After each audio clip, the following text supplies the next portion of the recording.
Sales is the most lucrative skill in the world, period. The problem is most sales advice out there today is outdated, cheesy, and could even keep you from the deals that can make all the difference in your career. This is the No BS Sales School, a podcast for entrepreneurs and salespeople who want to master the skill of selling without all the BS.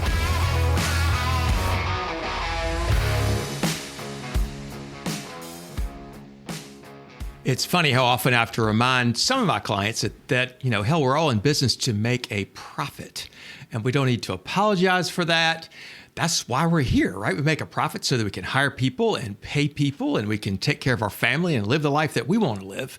But sometimes that seems trickier than other times for some companies, and they have more complicated businesses.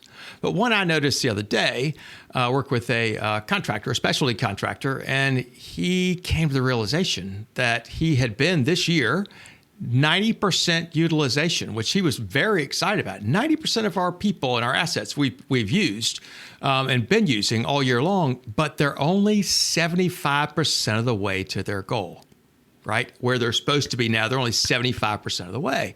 And the obvious reason there is you ain't charging enough, right? If you're working your ass off, if you're fully booked out, and you are still not profitable, not making the revenue you thought you'd be, much less the profit you thought you were going to be, you must raise your prices. By the way, this shouldn't be that hard in this day and time with inflation as it is. Everybody else is raising prices. Your costs are going up. I sure as hell know mine are. They're going up. We need to raise our prices faster than inflation, right? We need to be bringing money in to pay our bills, to pay ourselves, to take care of the people that have trusted us by coming to work for us. So I've come up with 4 things that are keeping you from making a profit, and they all revolve around pricing.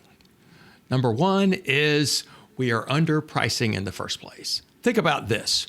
What quality of service on a scale of, say, 1 to 10 are you providing your clients?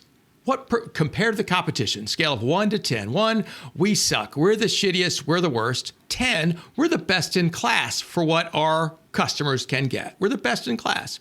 Rank yourself there 1 through 10. All right, good thought exercise. Good to know. Now, what is your price compared to your competitors? 1, we're the cheapest. 5, we're about the same. 10, we're the highest. So now look at the delta there. Are you 8 out of 10 in quality, yet only charging 5 out of 10 prices? There's a pretty good sign. Time to raise your rates. Don't be afraid of this. The more you charge, the better people think you are. And you know why? Because oftentimes the more you charge, the better service you can actually provide. You can do the extra stuff and still make money. The number 2 reason you're not making a profit, perhaps, is you've got a shitty sales process. You're only selling to people what they come to you asking for, which I know that sounds crazy. Of course, it's what you're supposed to do, right? Just, sell people what they're asking for. However, a lot of people don't know what it takes. They don't know what they need. They come to you with a problem, right? They come to you with a problem they need to solve. Sometimes they've come up with a solution on their own. And it's up to us as the experts to help them figure out, are they asking for the right thing? People come to me and they want workshops. Hey, will you do a half-a-day workshop on closing for us? We're just not closing enough new business. And the reality is, I can do a workshop for them on closing. I can sell them that. It's not going to fix the problem. Half-day workshops don't freaking work in sales training. It allows management to check the box. Hey, we did training. But it won't change anything. Usually, if somebody's got a problem with closing, it's because they didn't start the right way. It has very little to do with the closing stuff. They screwed it up way before then. They've already driven the car off the bridge and they're calling me for flying lessons. The problem is never closing. It's what they did to get where they are, right? Are you doing the same thing? Are you selling people stuff that they're asking for without actually figuring out what their pain is and how you're going to solve their pain? That's sales process. Need help with that? Help you with that all the time. Number 3, way that you can improve your profitability now, or things you're doing not to have your profitability, is not cross-selling. My guess is that you don't just do one thing for customers. You do lots of different things for different customers. And we assume that our customers have looked at our website and they understand all the things that we do. Well, how often does it happen that one of your good customers, you find out they've gone to somebody else for a service that you provide? And when you went to them and said, hey, why'd you do that? They say, oh, I didn't know you did that. Happens all the time. We need to be letting our customers know all the things that we do, all the things that we can help them with, that they should be calling us for that stuff. One way to bring this up, right, is to use a third-party story, is to say, hey, a lot of people don't know that I work with companies, right? A lot of people don't know I work with companies. Or I can say a lot of people don't know that I work with individual salespeople. A lot of people don't know that I do coaching for entrepreneurs, for business owners, just them, one-on-one. I don't tell them that.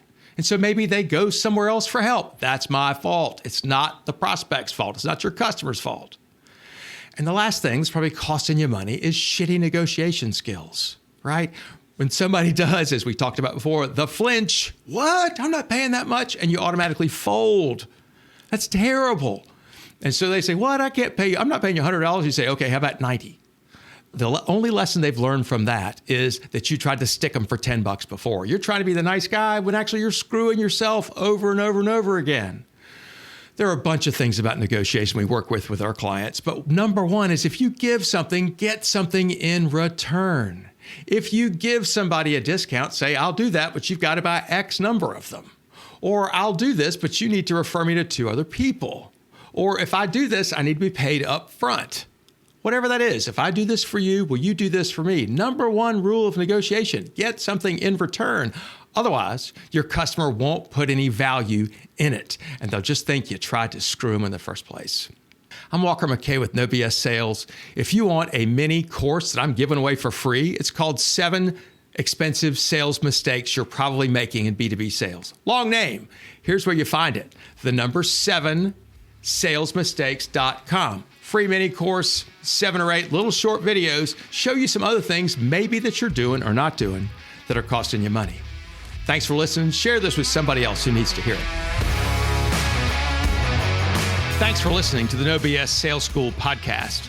If you're struggling to close deals, then I want to invite you to take my free mini course where you'll learn the 7 most expensive sales mistakes that will cost you time, money, and credibility. So be sure to click the link in the show notes or go to www.7salesmistakes.com.